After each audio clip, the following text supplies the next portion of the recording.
ನಮಸ್ಕಾರ ವೀಕ್ಷಕರೇ, ನೀವು ನೋಡ್ತಾ ಇದ್ದೀರಾ ಎಸ್ಎ ನ್ಯೂಸ್ ಕರ್ನಾಟಕ. ಉತ್ತರ ಪ್ರದೇಶದ ರಾಯಬರೇಲಿಯಲ್ಲಿ ನೆಲೆಸಿರುವ ಗೌರವ್ ತ್ರಿವೇದಿ ಎಂಬ ವ್ಯಕ್ತಿ ಮೈಕ್ರೋಸಾಫ್ಟ್ ಟೆಕ್ನಿಕಲ್ ಸಪೋರ್ಟ್ ಎನ್ನುವ ಬಗೆಯ ಫೇಕ್ ಸ್ಕ್ಯಾಮ್ ನಡೆಸುತ್ತಿದ್ದಾನೆಂದು ಆರೋಪಿಸಲಾಗಿದೆ.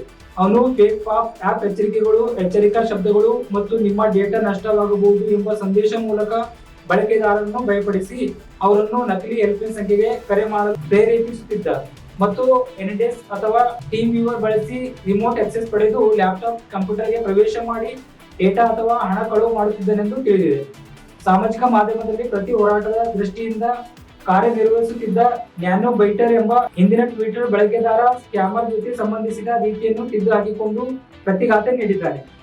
ಆ ಆರೋಪಿಯನ್ನು ಹ್ಯಾಕ್ ಮಾಡಿ ಅವನ ಲ್ಯಾಪ್ಟಾಪ್ನ ವೆಬ್ ಸ್ಕ್ಯಾಮ್ ಫೀಡ್ ಅನ್ನು ಸಕ್ರಿಯಗೊಳಿಸಿ ಸೂಕ್ಷ್ಮ ವಿಡಿಯೋಗಳಲ್ಲಿ ಅವನು ತಿನ್ನುತ್ತಿರುವುದು, ನಿದ್ರಿಸುತ್ತಿರುವುದು ಮತ್ತು ಅನೇಕರನ್ನು ವಂಚಿಸುತ್ತಿರುವುದು ಪತ್ತೆ ಹಚ್ಚಿದ್ದು, ಅದರ ಜೊತೆಗೆ ಅವನ ಸ್ಪಷ್ಟ ಮುಖದ ಫೋಟೋ, ಅವನ ಹೆಸರು ಮತ್ತು ವೈಫೈ ಕಾರ್ಡ್ ಬಳಸಿ ಅವನ ಸ್ಥಳ ಕೂಡ ಪತ್ತೆ ಹಚ್ಚಿದ್ದಾನೆ. ಈ ಪ್ರಕರಣವು ಸಾಮಾಜಿಕ ಮಾಧ್ಯಮದಲ್ಲಿ ವೈರಲ್ ಆದ ಬಳಿಕ ರಾಯಬರೇಲಿ ಪೊಲೀಸ್ ಪ್ರಕರಣವನ್ನು ಗಮನಕ್ಕೆ ತೆಗೆದುಕೊಂಡು ತನಿಖೆ ಆರಂಭಿಸಿದೆ. ರಾಯಬರೇಲಿ ಸಿಒ ಸಿಟಿ ಅಮಿತ್ ಸಿಂಗ್ ಅವರ ಹೇಳಿಕೆಯಾಗಿದ್ದು, ಪ್ರಾಥಮಿಕ ದಾಖಲೆಗಳನ್ನು ಪರಿಶೀಲಿಸಿ ನಂತರ ತನಿಖೆಗೆ ಸಂಬಂಧಿಸಿದಂತೆ ಅಗತ್ಯ ಕ್ರಮ ಕೈಗೊಳ್ಳಲಾಗುತ್ತಿದೆ ಎಂಬುದಾಗಿ ತಿಳಿಸಿದ್ದಾರೆ. ಪೊಲೀಸರು ಸ್ಥಳಕ್ಕೆ ಹೋದಾಗ ಗೌರವ್ ತ್ರಿವೇದಿ ಮರೆಯಾಗಿರುವುದಾಗಿ ಕಂಡು ಬಂದಿದ್ದು, ತಕ್ಷಣ ಅವನನ್ನು ಬಂಧಿಸಲು ಕ್ರಮ ಕೈಗೊಳ್ಳಲಾಗುತ್ತಿದೆ ಎಂದು ಹೇಳಿದ್ದಾರೆ. My name is Mike Wilson.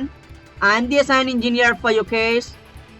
My extension number is 1001 and your case ID number is WO1002, and you no need to write it down.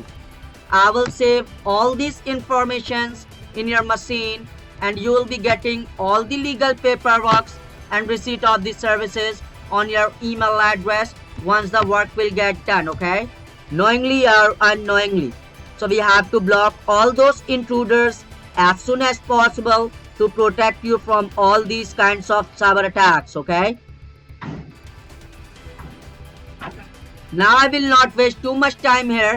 Quickly I will go ahead and make a report so that we will start the work as soon as possible, alright? Here we go. And before I proceed, Ryan, I will tell you one thing. This is a cyber attack. Hackers are connected, so there will be charges applicable, okay?